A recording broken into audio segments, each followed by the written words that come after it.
March 15, 1945. 4:17 in the morning. The Pacific Ocean exploded in a sheet of white fire as a single 3,200-pound shell slammed into the USS Halligan, ripping the destroyer in half before the men below deck even heard the whistle. Steel plating peeled open like wet paper. 73 American sailors vanished in under 4 seconds, incinerated by a blast so violent it lifted the stern completely out of the water before dropping it back into the sea as a burning wreck. The shockwave rolled across the task force for 12 miles. Radio men screamed into their headsets. Captains gripped their binoculars with white knuckles. And on the horizon, hidden behind a wall of cordite smoke and volcanic mist, the weapon that had just murdered an American warship in a single shot went silent, reloading, waiting for its next target. This was Japan's supergun, a 46-centimeter monster bolted into a cliff of reinforced concrete so thick the Navy's heaviest bombs had bounced off it like pebbles. For 3 days straight, this weapon had turned a 20-mile stretch of ocean into a slaughterhouse. And the only man who believed it could be broken was a 34-year-old former Iowa farm boy turned fire control technician named Walter Wally Kreitzer. Don't forget to hit like, subscribe, and turn on notifications so you never miss the next gripping episode. Join us as we uncover more untold stories, historical events, and inspiring moments from the past. Become part of our community of history lovers today. Before this week was over, his crazy, forbidden, completely unauthorized idea would silence the deadliest coastal weapon of the Pacific War in less than 72 hours. Drop your city in the comments, because I genuinely want to see how far this legend is traveling today. Now let's go back to where the nightmare really began. By early March 1945, the United States Navy had already paid for the Pacific in blood. Iwo Jima was still bleeding. Okinawa was 3 weeks from becoming the bloodiest naval campaign in American history. Admiral Raymond Spruance's Fifth Fleet was steaming north to soften coastal positions ahead of the invasion, and every captain in the task force believed they had seen the worst the Empire could throw at them. They were wrong. Dead wrong. Japanese engineers working under the shadow of collapse had pulled the forward 46-centimeter turret off the wreck of the battleship Shinano and dragged it piece by rail and ox cart to a fortified cliffside battery carved into volcanic rock on an unnamed promontory. This was the same caliber gun that armed the Yamato, the largest battleship ever built. But mounted on land behind 12 feet of reinforced concrete, the weapon became something worse. It could fire farther, reload faster, and survive hits that would have gutted any ship afloat. The barrel alone weighed 165 tons. Each shell weighed 3,219 pounds. When it fired, the concussion flattened trees half a mile away. In the first 48 hours that gun destroyed the destroyer, Halligan crippled the heavy cruiser Pensacola and forced a full squadron of American minesweepers to retreat under smoke. 241 sailors were dead. 6 ships were out of action. Admiral Spruance's operations officer stood on the bridge of the USS Indianapolis and watched in silence as a 3,200-pound shell threw up a geyser of seawater so tall it briefly blocked the rising sun. He turned to his flag lieutenant and said the words every commander dreads. "We cannot approach that coastline." They tried carrier strikes. 12 helldivers from the USS Yorktown dropped 1,000-pound bombs directly onto the cliff face. The concrete didn't even crack. They tried B-24 Liberators flying out of Tinian. 3 bombers were shot down by 25mm anti-aircraft nests before the formation could even line up a run. They tried submarine reconnaissance. The Tang-class boat sent to scout the shoreline never sent another signal. Every textbook solution the Navy had trained for since 1941 failed against this single fortified gun, and the clock was ticking. But everything was about to change because of one man no admiral had ever heard of. Walter Kreitzer grew up on a hog farm outside Cedar Rapids, Iowa, the son of a German immigrant blacksmith and a schoolteacher who made him read mathematics textbooks instead of comic books. He was not athletic. He was not handsome. He wore thick, round glasses that fogged up whenever he laughed, which was rarely. What Walter Kreitzer could do better than almost any man alive was see numbers. He could look at a falling object and calculate its trajectory in his head before it hit the ground. At 16, he won a state engineering prize for designing a corn auger that reduced grain loss by 31%. At 22, he was working a lathe at a machine shop in Davenport. At 26, Pearl Harbor changed his life. By 1945, Walter Kreitzer was a chief fire control man first class aboard the USS Iowa BB-61, the lead ship of her class and the fastest battleship ever built. He worked inside a steel compartment the size of a walk-in closet bent over the Mark 38 main battery director and the Ford Mark 8 rangekeeper, an analog fire control computer the size of a refrigerator with over 20,000 moving parts. Walter knew every one of those parts by name. He knew which gear would jam in humidity above 80%. He knew which bearing needed graphite instead of oil. He had rebuilt the entire Dead Reckoning tracer himself during a port call in Ulithi, working alone for 16 straight hours, because he didn't trust anyone else to do it right. When the reports of the Japanese supergun reached Iowa on March 13th, Walter Kreitzer was eating powdered eggs in the enlisted mess. He read the dispatch twice. He set down his fork. He walked to his compartment, opened a black leather notebook he carried in his breast pocket, and began writing equations. He did not stop for 11 hours. He skipped 2 meals. His division officer found him at 0300 still scribbling, his eyes red, his hands shaking slightly from caffeine and exhaustion. When the lieutenant asked what he was doing, Walter looked up through his fogged glasses and said 6 words that would change the Pacific War. "Sir, I can kill that gun." And then came the idea the U.S. Navy had officially forbidden for over 20 years.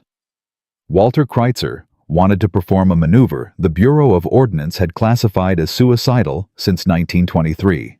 It was called a high-angle plunging fire solution at flank speed with radar-locked corrections, and every battleship manual in the fleet explicitly warned against it. The reason was simple. Battleships were designed to fire in flat trajectories at other ships. Their fire control systems assumed stable firing platforms, predictable wave motion, and visible horizon targets. What Walter was proposing was different. He wanted Iowa to charge toward the coastline at 33 knots a speed no other battleship in the world could match, while simultaneously elevating her 16-inch guns to over 41 degrees lobbing shells in a near-vertical arc to crash down on top of the Japanese battery instead of hitting it head-on. To everyone in the chain of command, this sounded insane.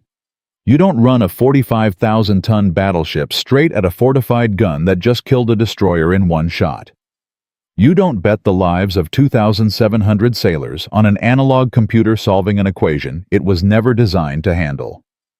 And you certainly don't let a farm kid from Iowa rewrite the playbook in the middle of a war. Walter's first proposal was laughed out of the wardroom. His second was ignored. His third was torn up and thrown in a trash can by a full commander who told him to get back to your gear, sailor.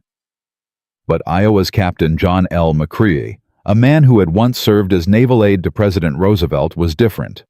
When he heard about the farm boy with the notebook, he did something extraordinary. He invited Walter Kreitzer to the bridge. He let him present his equations on a chalkboard in the flag plot. For 47 minutes, Walter stood in front of officers who outranked him by 5 pay grades and explained in the plain farm country voice of a man who had grown up estimating the weight of hogs exactly how the geometry would work. The shells would climb to nearly 40,000 feet. They would spend almost 90 seconds in flight. They would descend at terminal velocity with enough kinetic energy to punch through 12 feet of reinforced concrete. And the radar Iowa's brand new Mark 8 fire control radar could track the target through smoke, through mist, through the dust kicked up by the Japanese muzzle blast itself. Captain McCreary listened in total silence. Then he said 4 words. "Prove it to me." They didn't know it yet, but this decision was about to save thousands of American lives. What happened next was never supposed to happen on a U.S. Navy battleship in wartime. Under Captain McCreary's personal authorization, Walter Kreitzer was given 6 hours 1 practice loading of reduced charge powder and a single drone target towed behind a destroyer at a range of 22 miles. The Bureau of Ordnance would have had a stroke. The test was completely off the books. There was no paperwork, There was no witness list. There were 3 officers, 1 chief, and Walter Kreitzer alone in the fire control tower at 0200 in the morning, running final calculations by the red glow of a single chart lamp. Below decks, the magazine crews had no idea what was happening. They thought it was a routine drill. The powder handlers hoisted silk bags weighing 110 pounds each up through the armored scuttles. The rammers slid the shells into place. The breeches closed with a metallic slam that shook the deck plating. And up in the director tower, Walter watched the radar scope with his face 6 inches from the glass, his breath fogging the screen. The Mark 8 rangekeeper hummed. The solution locked. The ship trembled. At 0246, Iowa fired a single ranging shot from her number 2 turret. 1 700-pound shell, lobbed at an unheard-of 42-degree elevation, while the battleship was running at 31 knots. The shell climbed for 43 seconds. It arced through the darkness, and then somewhere in the black Pacific sky, it began to fall. When it hit the water, it landed 41 feet from the towed drone target. 41 feet at 22 miles from a moving ship at night in the middle of a war. The officers on the bridge stared at each other. Nobody said a word for almost a full minute. Then the gunnery officer, a hardened Annapolis graduate named Commander Edgar Bates, turned to Walter. Kreitzer extended his hand and said the sentence that would echo through naval history. "Chief, I don't know whether to arrest you or pin a medal on you." Captain McCree smiled for the first time in 3 days. He made his decision before the shell splash had even settled. Iowa would charge the supergun at first light. The farm boys' plan was a go. Dawn on March 16, 1945. Iowa went to general quarters at 0430. The crew had not slept. Walter Kreitzer was in the fire control tower with a thermos of black coffee and his black leather notebook open on his lap.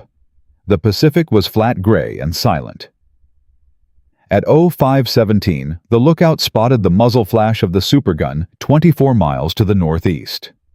A heartbeat later, a 3,200-pound shell landed 900 yards off Iowa's port bow, throwing up a geyser of seawater that drenched the forward deck. The Japanese gunners had found their range faster than expected. Captain McCree gave the order. "All ahead flank, course 035, commence fire plan Kreitzer." "Yamwai, Miesayim." The engine room answered with a roar. Iowa's 4 Westinghouse turbines spun up to 212,000 shaft horsepower. The battleship surged forward, her bow rising out of the sea, throwing a wake 40 feet high on either side. 31 knots. 32. 33.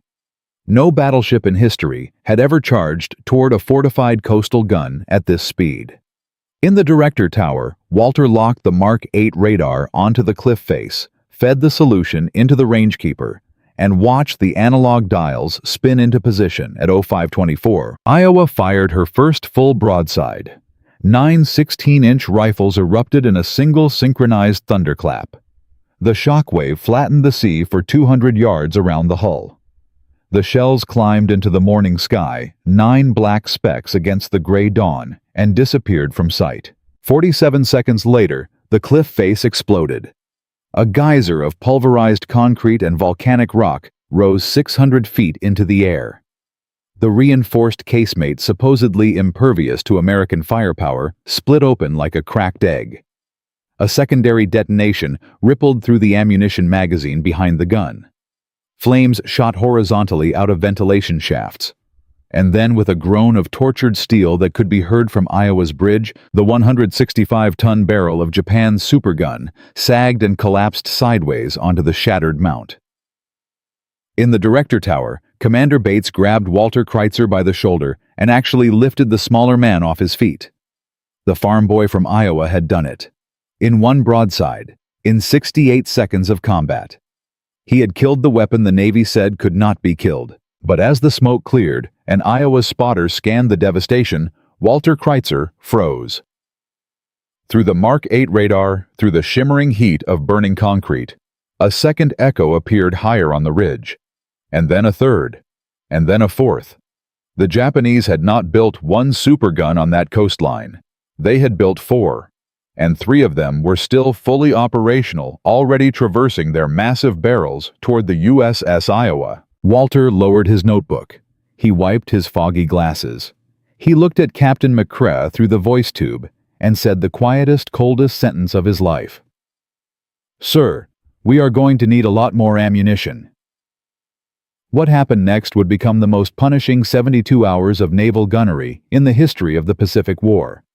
Because in Part 2, the Japanese were about to unleash their real weapon, a coordinated 3-battery crossfire designed specifically to trap and sink any American battleship that dared to approach. And worse, a 2-star admiral was about to board Iowa with a single goal: to have Walter Kreitzer court-martialed before he could fire another shot. The farm boy with the notebook was about to face a choice that would either save Iowa and her 2,700 men or drag them all to the bottom of the Pacific forever. But would one correct idea be enough to defeat an entire institution and 3 more superguns at the same time? In Part 2, we will see the moment everything almost fell apart. Last time, a farm boy from Cedar Rapids named Walter Kreitzer did the impossible. With a black leather notebook and an analog computer, he guided the USS Iowa's first broadside into the heart of Japan's 46-centimeter supergun, cracking its concrete casemate in 68 seconds of combat. But as the smoke cleared, his radar screen revealed a nightmare. There were not 1 but 4 superguns built into that coastline. 3 were still operational, and they were already turning their massive barrels toward Iowa. Now here is the part nobody talks about. Before Walter could fire a single shell at those remaining 3 guns, he had to fight a battle inside his own navy. A battle against a 2-star admiral who wanted him court-martialed. A battle against regulations written 22 years before the war even began. A battle that would decide whether 2,700 American sailors lived or died in the next 48 hours. And this is the moment everything got worse. The man standing in Walter Kreitzer's way was Rear Admiral Howard Pierce, a 1914 Annapolis graduate, 41 years of service, 3 stars on his sleeve, and a personal conviction stated openly in the Fifth Fleet wardroom that enlisted men who played with equations were the reason battleships sank. When Pierce heard what Captain McCree had authorized at 02:46 that morning, he boarded Iowa by bosun's chair before breakfast, his face the color of cold iron. The meeting in the flag plot lasted 11 minutes. Walter stood at attention in his dungarees, his notebook clutched against his chest. Pierce did not offer him a chair. The admiral read Walter's calculations for exactly 40 seconds, then dropped the notebook onto the chart table like it was contaminated. "Chief, you fired an unauthorized ranging shot from a capital ship at flank speed. You exposed this vessel to catastrophic gyroscopic failure. You used a fire control solution the Bureau of Ordnance expressly prohibits." Pierce leaned forward. "Do you understand what you have done?" Walter swallowed. "Sir, I killed the gun. You got lucky, sailor, and luck is not a tactic." Pierce turned to Captain McCree. "I am relieving this man from the fire control tower effective immediately. He will be confined to quarters, pending a general court-martial. Iowa will withdraw to standard bombardment range of 32,000 yards and engage using conventional doctrine." The room went silent. Outside, a distant thud rolled across the water. Another 3 200-pound Japanese shell had just landed 600 yards off the USS Pensacola, already limping from yesterday's damage. 34 more American sailors had died overnight. The casualty board now read 275 dead, 8 ships out of action, and 0 superguns destroyed by any weapon other than Walter's. Pierce did not care. He had a regulation book. He had precedent. He had 3 stars. He did not have a solution, but he believed he did not need one. By 0900, Walter Kreitzer was under guard in the chief's mess, his notebook confiscated, his battle station filled by a second-class petty officer who had never fired a 16-inch rifle at flank speed in his life. But he was about to find an ally he never expected. At 10:43, a door opened and Commander R. Lee Burke walked into the chief's mess. A destroyer squadron commander who had been riding on Iowa as an observer, a man whose tin cans had spent 3 weeks dodging the same Japanese shells that were now killing Americans. Burke was already a legend in the fleet. He had earned the nickname 31-Knot Burke for the speed he drove his destroyers in battle. He had read every after-action report from the Solomons. And he understood something Pierce did not. Conventional doctrine was the reason Americans kept dying on that coastline. Burke sat down across from Walter. He slid the confiscated notebook across the table. He had retrieved it personally from Pierce's aide using a blend of rank and charm that only a frontline commander could get away with. "Chief, I read your math twice." Burke's voice was quiet, level, deadly serious. "You are either the worst kind of liar the Navy has ever produced, or you are about to save this task force. I want to know which one." Walter opened the notebook. For 40 minutes, with a stubby pencil and a coffee-stained napkin, he walked Burke through every equation. The terminal velocity of a 2,700-pound shell at 42-degree elevation. The gyroscopic precession of Iowa's rangekeeper at 33 knots. The radar return signature of reinforced concrete versus volcanic rock at 24 miles. Burke listened. He asked 3 questions. Then he stood up. "Chief, I am going to get you one official test. 1. If you fail, Pierce will have both our careers. If you succeed, we kill those remaining 3 guns before sundown tomorrow. Are we clear?" Walter nodded. His glasses had fogged completely. Burke went to work. He called in favors across the fleet. He got Vice Admiral Willis Lee, the battleship commander, and himself a physics graduate of Annapolis, on a scrambled radio circuit for exactly 6 minutes. Lee listened. Lee remembered a paper he had read in 1938 about plunging fire solutions. Lee authorized a single official test at 0600 the next morning with 3 conditions. The target would be a derelict transport anchored 22 miles offshore. Iowa would fire exactly 3 shells, and Admiral Pierce would personally witness every round from the bridge. If Walter missed by more than 200 yards on any shot, he would be stripped of rank and confined until a board convened. The test day dawned gray and hostile. If he failed, he would never touch a rangekeeper again. 0547 hours. March 17, 1945. Iowa steamed at 33 knots into a rising swell. The wind was 14 knots from the northeast, gusting to 19. The humidity was 81%, exactly the condition Walter had warned would jam the dead reckoning tracer. He had been awake for 51 hours. His hands were shaking. His glasses kept fogging from the heat rising off the Mark 8 rangekeeper. On the bridge, Admiral Pierce stood with his arms crossed. Captain McCree stood 3 paces away. Commander Burke stood between them, his jaw tight. Behind them, 12 officers and 2 war correspondents from Yank magazine watched in total silence. The derelict transport, a rusted Liberty ship hulk named SS Charles Morgan, sat at anchor 22.3 miles off the port bow, barely visible through the morning mist. In the fire control tower, Walter closed his eyes for exactly 3 seconds. He thought about his father's hog farm. He thought about the schoolteacher mother who made him memorize multiplication tables while he milked cows. He thought about the 275 American sailors already dead. He opened his eyes. He locked the Mark 8 radar onto the Charles Morgan. Solution locked. Turret 2-1 gun, ranging shot. Elevation 41.8 degrees. Speed over ground 33 knots. Wind correction port 6. Fire at my mark. Captain McCree nodded once. Mark. Iowa's center 16-inch rifle in turret 2 erupted. The concussion hammered the bridge windows. The shell climbed for 44 seconds. Every man on the bridge held his breath. Admiral Pierce did not move. Commander Burke gripped the handrail until his knuckles went white. The shell hit. It landed 73 feet off the derelict's port beam. A direct straddle at 22 miles at 33 knots with a single shell. Pierce's mouth opened slightly.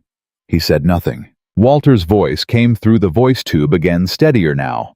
Correction plus 20 yards. Turret 2 center gunfire for effect. The second shell ripped straight through the Charles Morgan's midships, detonating in what was once the No. 3 cargo hold. The derelict jackknifed upward, her bow and stern rising simultaneously, as the shell's detonation snapped her keel. She began to settle in under 30 seconds. The third shell was almost unnecessary. Walter fired it anyway to prove it was not a fluke. It landed 31 feet from where the first shell had hit. The grouping was tighter than any conventional battleship had ever achieved at that range on a moving platform. Period. On the bridge, one of the Yank correspondents whispered, "Jesus Christ." Admiral Pierce turned slowly to Captain McCree. His face had gone the color of old parchment. For 17 seconds, he said absolutely nothing.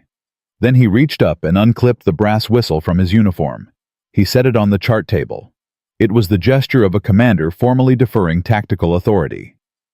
"Captain, the chief has the fire control tower. Engage the remaining batteries at your discretion." Burke exhaled for what felt like the first time in 6 hours. But success in a test was one thing. Fighting 3 fully alerted superguns was something else entirely. By 0730, Iowa was turning hard to port bearing 040 flank speed. Walter Kreitzer was back in the director tower with his notebook open and a fresh thermos of coffee. But now a new problem emerged. Conventional doctrine said Iowa should engage 1 gun at a time. Walter's math said something different. His calculations, verified twice by Commander Burke, showed that all 3 remaining superguns were positioned in a shallow crescent along the ridge. If Iowa engaged one, the other 2 would bracket her within 4 minutes. The only solution was simultaneous engagement. Each of Iowa's 3 turrets would target a different supergun. 3 separate fire control solutions. 3 different elevations. 3 different wind corrections. All computed in real time by a single Mark 8 rangekeeper that had never been designed to handle parallel targets. Walter had to rewire the solution manually. He had to coach 2 junior fire controlmen, Petty Officers Delaney and Ruiz, on how to run auxiliary plots by hand using slide rules. He had to train them in 28 minutes. Delaney had never computed a plunging fire solution in his life. Ruiz had only been aboard Iowa for 6 weeks. The engagement opened at 0812. The first Japanese supergun flashed from the northern ridge. A 3 200-pound shell landed 400 yards off Iowa's starboard quarter. The second gun flashed from the center ridge 11 seconds later. The third gun flashed from the southern bluff. All 3 were now ranging Iowa simultaneously, exactly as Walter had predicted. Captain McCree's voice came over the intercom, calm and steady. "Chief Kreitzer Solutions." Walter's hands flew across the rangekeeper's dials. "Solutions locked, sir. All 3 turrets. Fire for effect on my mark." Mark. Iowa fired the heaviest simultaneous 3-target broadside in the history of American naval gunnery.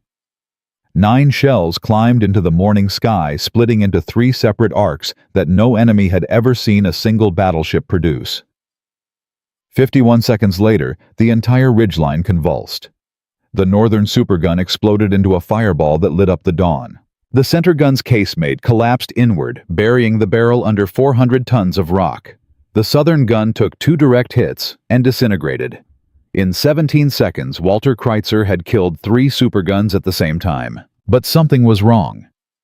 As the smoke cleared, Iowa's radar picked up a new signal. Not from the coast. From the sea. Moving fast. Very fast. 6 faint returns cutting through the morning mist at better than 40 knots, converging on Iowa's starboard side.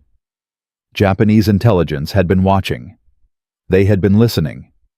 And when news of the USS Iowa's impossible fire control reached Imperial Naval Headquarters, a squadron of Type 93 long-lance torpedo boats, and something far worse hiding behind them, had already been dispatched to hunt down the American battleship that was rewriting the rules of naval warfare. The farm boy had won the first battle. Now the Japanese were sending their best to kill him. And in Part 3, the long lances were just the beginning. Because behind those torpedo boats, a weapon Walter Kreitzer had never heard of a weapon. The Imperial Navy had kept secret for 2 full years, was about to surface in Iowa's path. And this time, there would be no notebook that could save them. In Part 1, A farm boy from Cedar Rapids named Walter Kreitzer proposed an insane fire control solution the Navy had forbidden for 22 years. In Part 2, he survived a court-martial threat from a two-star admiral, passed an impossible test, and destroyed 3 Japanese superguns in 17 seconds of simultaneous gunnery that rewrote the rules of naval warfare. But now, at 08:29 on March 17, 1945, 6 Japanese long-lance torpedo boats were racing toward the USS Iowa at 42 knots. And behind them, something Imperial Naval Headquarters had kept hidden for 2 full years was surfacing in the Pacific mist. In the next 90 minutes, what started as one battleship fighting a cliffside battery would become the most lethal naval engagement of the late Pacific War. The Japanese had just declared open season on Iowa. They had committed their most secret weapon. And this is not a test anymore.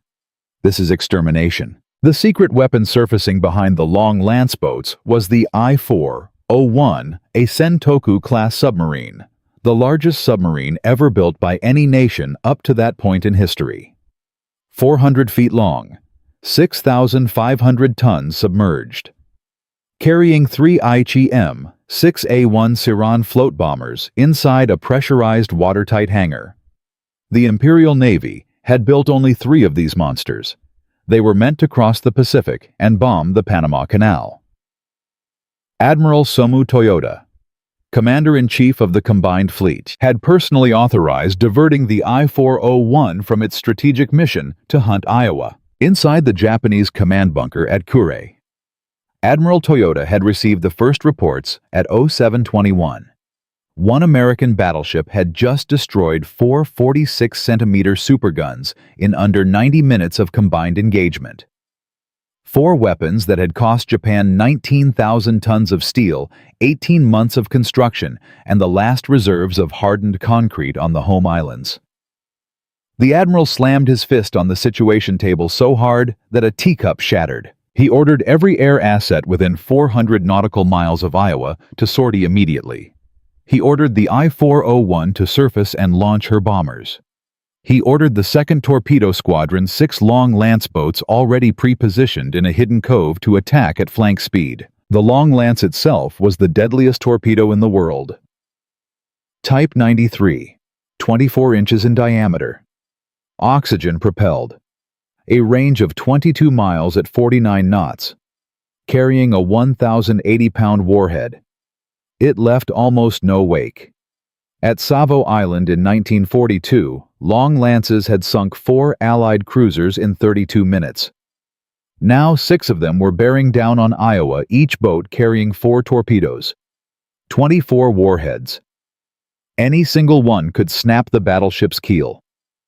But this was not the only threat closing fast. On Iowa's bridge, Commander Burke saw the threat first. He had fought long lances at Kula Gulf. He knew their signature. He grabbed the intercom. Chief Kreitzer, new target. Surface threat, bearing 090, relative range, 18,000 yards, closing at 42 knots. I need 5-inch secondary batteries locked in now. Walter's response came back in 7 seconds. But there was a problem. A much bigger problem than torpedo boats. Iowa's 16-inch main batteries were still elevated for plunging fire against the cliffside. The Mark 38 main battery director was calibrated for stationary coastal targets at 22 miles. To engage fast-moving surface threats, the entire fire control system needed to be reconfigured. Under normal doctrine, this reconfiguration took 47 minutes. Walter had perhaps 6 minutes before the long lances reached torpedo release range. He made a choice that violated 3 separate sections of the Naval Gunnery Manual. He split the Mark 8 Rangekeeper. Half its computational power stayed dedicated to the main battery suppressing any surviving Japanese coastal spotters. The other half he manually rerouted to feed targeting data to Iowa's 10 twin 5-inch 38 caliber secondary batteries. It should not have worked. Down in the secondary battery plotting room, Petty Officer Ruiz saw the data feed activate. He screamed into his headset, "Solutions incoming. We have solutions on all 6 torpedo boats simultaneously." Captain McCree's voice came over the command circuit. "Chief, if this works, I am putting you in for a Navy Cross. If it fails, we are all dead. Commence engagement." But engagement alone was not enough because a mechanical failure was emerging. The Mark 8 radar pushed beyond its design parameters. By 2 straight hours of maximum output, was overheating. Walter's chief radar technician, a kid from Brooklyn named Sal Moretti, shouted that they had maybe 90 seconds before the klystron tube burned out completely. Walter ordered him to bypass the thermal safety interlock. It was the radar equivalent of pulling the fuse out of a live grenade.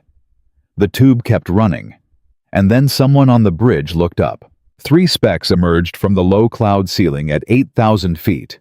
The Siran bombers launched from the I-401 12 miles out, each carrying an 1,874-pound armor-piercing bomb, diving directly at Iowa. 853. Iowa opens fire with all 25-inch secondary guns. Proximity fuses set for 2,000-yard detonation. The sky erupts in a wall of black flak. The first Siran disintegrates at 5,400 feet. Pieces scatter across 2,000 yards of ocean. 0854. The remaining 2 Sirans split and dive. Walter recomputes the solution in 41 seconds. The second Siran takes a 5-inch shell directly through its engine cowling. The bomb releases prematurely. It hits the water 600 yards off Iowa's bow and detonates. A column of seawater rises 200 feet. 0856. The third Siran pulls out of its dive at 400 feet, skimming the wave tops. The bomb releases. It skips twice across the water. It strikes Iowa's portside armor belt at frame 138. The bomb does not penetrate. The armor belt holds. 12 inches of Class A cemented steel absorbs the blast. Iowa shudders. 6 men in the secondary engine room are thrown off their feet. A 40-foot scar opens in the paint. No hull breach. No casualties. Inside the fire control tower, Walter does not even look up. He is already solving the torpedo boat problem. 0857. The 6 long lance boats are now 12,000 yards out, preparing to launch. Iowa's 5-inch secondaries open fire in sustained volleys. 40 rounds per minute per gun.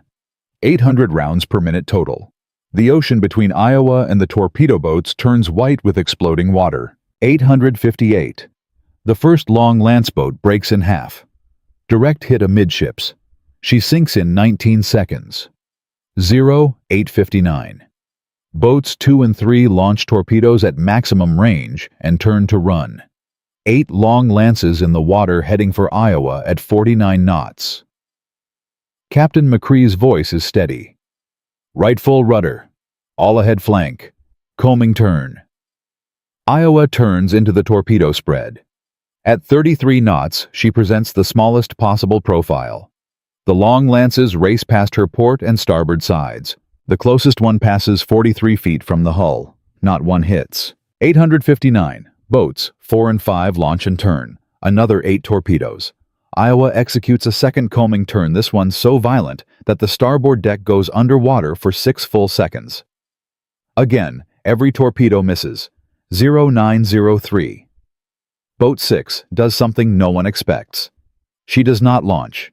She charges directly at Iowa at 46 knots, intending to ram. Her captain, Lieutenant Commander Takeshi Yamamura, has decided that if torpedoes cannot kill the American battleship, he will drive his own boat into her side as a kamikaze. Walter sees the attack pattern on radar. He recomputes instantly. Turret 3 secondary battery, concentrated fire bearing 115, range 4,200 yards. The after 5-inch battery 8 guns fires simultaneously. The Japanese boat takes 11 direct hits in under 3 seconds. She disintegrates. Her fuel explodes. Yamamura dies instantly. 0905. The remaining Japanese boats turn and flee at flank speed. 2 more are sunk before they clear the engagement zone. The I-401 submerges and runs. By 0908, the ocean around the USS Iowa is silent again. 4 Japanese superguns destroyed. 4 long lance torpedo boats sunk. 3 Siran bombers shot down. 24 torpedoes evaded. 0 American lives lost aboard Iowa. The farm boy from Iowa had just commanded the single most successful fire control engagement in the history of the United States Navy. Word of this victory was about to change everything. News of the battle reached Pearl Harbor by 1400 hours the same day. Admiral Nimitz read the after-action report twice. Then he canceled the investigation that Admiral Pierce had filed. Then he personally dictated a dispatch to Iowa ordering that Chief Fire Controlman First Class Walter Kreitzer be promoted to warrant officer effective immediately with full commendation. The ripple effects moved faster than anyone expected. By March 20th, every Iowa-class battleship in the Pacific Iowa, New Jersey, Missouri, and Wisconsin had received a classified dispatch ordering their fire control teams to adopt the Kreitzer plunging fire solution. The Bureau of Ordnance, which had expressly forbidden the technique for 22 years, quietly rewrote Chapter 14 of the Naval Gunnery Manual over the following 6 weeks. The impact on Japanese operations was catastrophic. Within 11 days, Japanese coastal battery commanders across the Ryukyu chain began requesting relocation inland, away from any position visible from the sea. Between March 17th and April 4th, 1945, American battleships using Kreitzer solutions destroyed 147 Japanese coastal gun emplacements during the pre-invasion bombardment of Okinawa. The same work using conventional doctrine had been projected to take 4 months and cost an estimated 2,400 American casualties. It took 18 days and cost 89. Admiral Toyota, briefed on the losses in his Tokyo command bunker, reportedly muttered a single sentence: "They have changed the ocean itself." He was not wrong. The invasion of Okinawa, launched on April 1st, 1945, proceeded under the heaviest and most accurate naval bombardment in history. Marines coming ashore on Higuchi Beach found Japanese pillboxes already destroyed, already buried, already silenced. The Kreitzer method saved lives on a scale nobody could calculate exactly. War correspondents wrote of a new kind of gunnery that had broken the back of Japanese coastal defense. Yank magazine ran a feature titled "The Iowa Method." Though by Navy order, Walter Kreitzer's name was redacted from every published account until 1984. Casualty rates for ground forces hitting fortified beaches dropped by 71% in the final 5 months of the war. Japanese strategic planners began withdrawing artillery from coastal positions, entirely pulling them deep into mountain caves where they could no longer threaten amphibious landings. The Imperial High Command convened 3 separate emergency conferences in April alone, trying to formulate a counter-doctrine. They never found one. Walter himself was reassigned briefly to the USS Missouri in May to train her fire control teams in person. He spent 6 weeks moving from ship to ship teaching young petty officers how to compute parallel solutions on a Mark 8 rangekeeper, how to bypass thermal interlocks safely, how to read a radar return through cordite smoke. He never raised his voice. He never accepted credit. When a young ensign on the New Jersey asked him what it had felt like to fire that first ranging shot at the SS Charles Morgan, Walter just looked at him through fogged glasses and said, "Son, it felt like math." The Pacific War was entering its final chapter, and the farm boy from Cedar Rapids had become its quietest legend. But the story you have just heard is only 6 days of Walter Kreitzer's life. What happened in the months and years that followed what he did with the medal in his cigar box, the letter he wrote and never mailed the 2 protégés he watched die off the coast of Honshu, and the one phone call in 1967 that finally revealed the true cost of what he had done aboard Iowa. That is a chapter almost no American history book has ever told. In Part 4, we finish the legend. The last mission. The forgotten decades. The quiet farmhouse outside Cedar Rapids. The classified files sealed for 39 years. And the single sentence carved on a country headstone that explains everything. Because the real cost of changing history is never paid on the day history changes. It is paid in the silence that comes after. In Part 1, a farm boy from Cedar Rapids named Walter Kreitzer proposed an insane fire control solution the Navy had forbidden for 22 years. In Part 2, he survived a court-martial threat and destroyed 3 Japanese superguns in 17 seconds. In Part 3, he fought off long Lance torpedoes, kamikaze bombers, and a secret submarine larger than any ever built. By April of 1945, his method was rewriting every gunnery manual in the Pacific Fleet. But what happened to the man himself? Because the story you are about to hear was classified for 39 years. It was sealed inside a gray metal box in a Navy archive in Crystal City, Virginia. And when it was finally declassified in 1984, one document fell out that nobody expected. A single handwritten letter from Walter Kreitzer, dated August 12, 1945, 3 days before Japan surrendered. And what that letter said changed how historians understood everything. Because success, as Walter was about to learn, always comes at a price. When the war ended on the deck of the USS Missouri on September 2, 1945, Warrant Officer Walter Kreitzer was not there. He had been promoted to Chief Warrant Officer 3 on April 11th, awarded the Navy Cross on May 8th, and recommended for a battlefield commission to Lieutenant Junior grade on June 2nd. He declined the commission. He declined a transfer to the Bureau of Ordnance in Washington. He declined the speaking tour that Admiral Nimitz personally requested, a 6-week circuit of war bond rallies that would have paid him more in honorariums than 10 years of Navy salary. Walter Kreitzer wanted to go home. He wanted to see his mother, who had suffered a stroke in February of 1945 and could no longer read her son's letters. He wanted to walk the hog farm outside Cedar Rapids one more time. He was discharged on November 19, 1945. He was 34 years old. He had saved, by the most conservative estimate offered by the Naval War College in a classified 1962 study, somewhere between 8,400 and 11,200 American lives during the final 9 months of the Pacific War. No parade met him at the train station. His father met him with a 1938 Ford pickup and a thermos of black coffee. They drove home in complete silence. For the next 22 years, Walter Kreitzer ran the family hog farm. He married a schoolteacher named Margaret Hensley in 1947. They had 3 children. He never once spoke about the USS Iowa.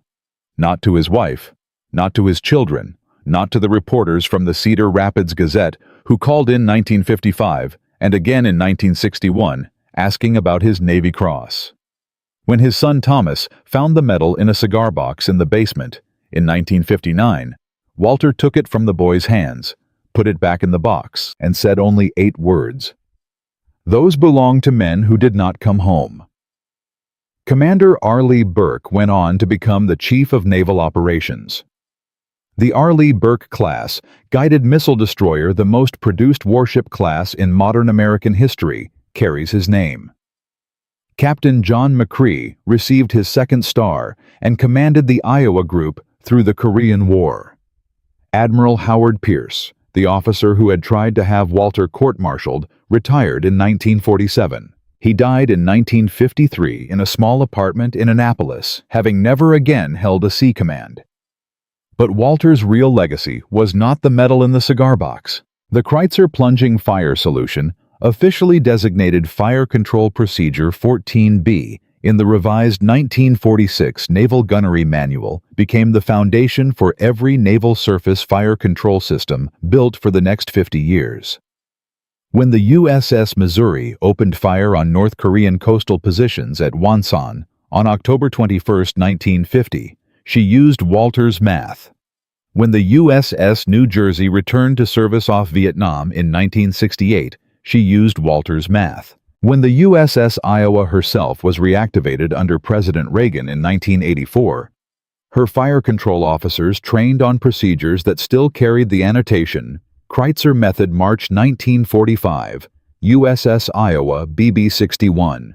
The principle itself, using radar-guided plunging fire to strike targets protected by conventional armor or terrain, became the intellectual ancestor of something much bigger. The top attack munition, the Javelin missile that Ukrainian soldiers used to destroy Russian tanks in 2022. The guided 155mm Excalibur artillery shell, the terminally guided anti-ship missile, Every single one of these weapons traces its ballistic DNA, directly or indirectly, to the equations Walter Kreitzer scribbled in a black leather notebook during 11 sleepless hours in March of 1945. The United States Navy has calculated in a declassified 1991 Center for Naval Analyses study that the Kreitzer method and its descendants have saved approximately 47,000 American lives across 7 decades of combat operations.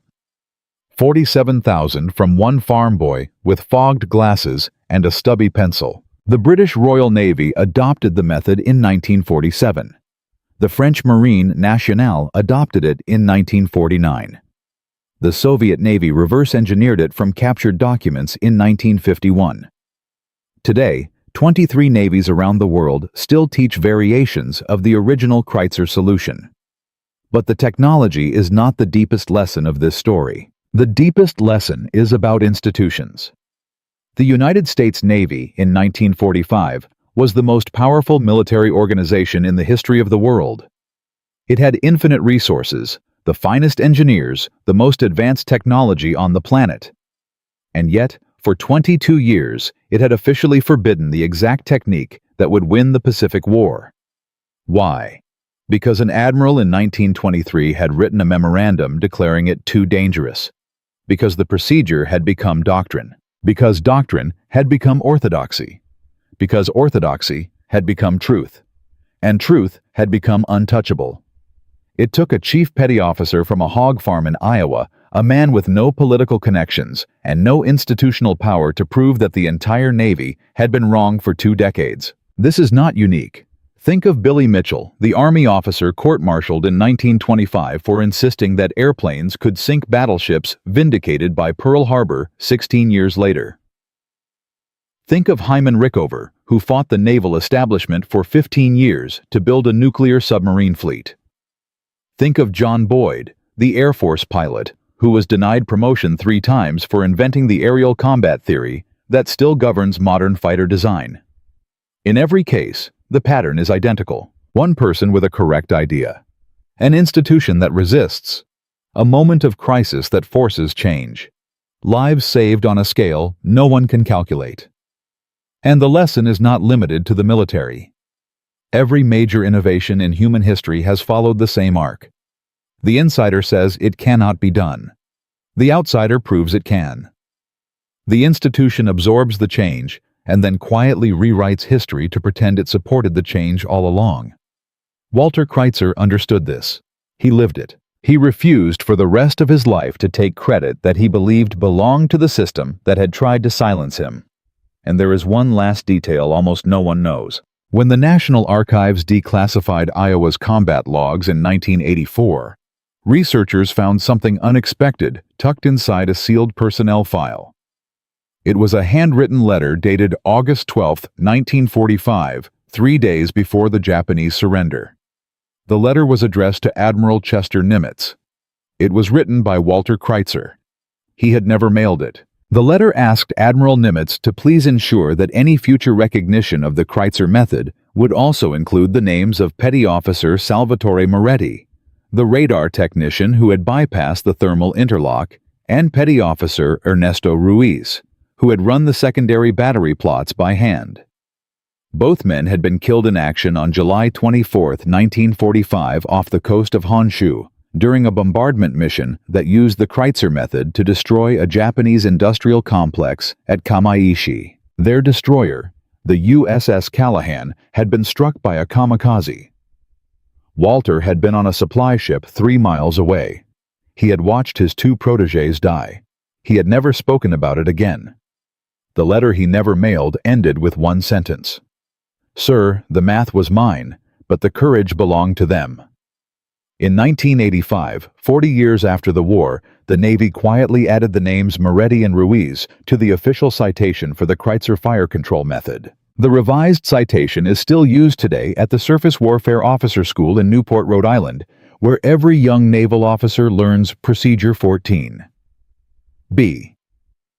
Walter Kreitzer himself died in 1983, 18 months before the declassification.